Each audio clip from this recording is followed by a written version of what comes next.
আলাইকুম ওয়া রাহমাতুল্লাহ। বাথরুমে উলঙ্গ হয়ে গোসল করলে কি ক্ষতি হয়? আজকে আমরা জানবো বাথরুমে উলঙ্গ হয়ে গোসল করলে কত বড় ক্ষতি হতে পারে। অনেক বড় ক্ষতি হয়ে যায়, যার দ্বারা দেখা যায় আমরা মৃত্যু পর্যন্ত হয়ে যায়।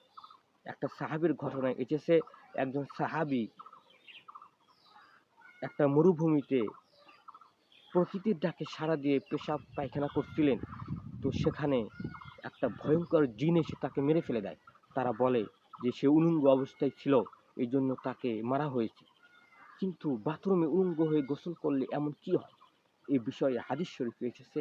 এক নম্বর ক্ষতি হলো, জিনেরা প্রত্যেকটা অঙ্গ প্রত্যঙ্গকে দেখে এবং তারা সেগুলো নিয়ে খেলা করে এবং সেগুলোতে তারা ক্ষতি পৌঁছায় এবং কি আমাদের প্রাইভেট অঙ্গগুলো ক্ষতিগ্রস্ত হতে পারে, যে ক্ষতির বিষয় হয়তো আমরা জানি না।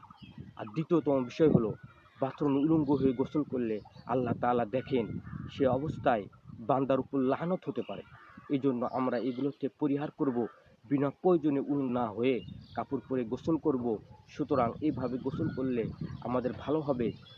এই বিষয়গুলোর থেকে ক্ষতির থেকে বাঁচতে আমরা ইনশাআল্লাহ উলঙ্গ না হয়ে গোসল করার চেষ্টা করব।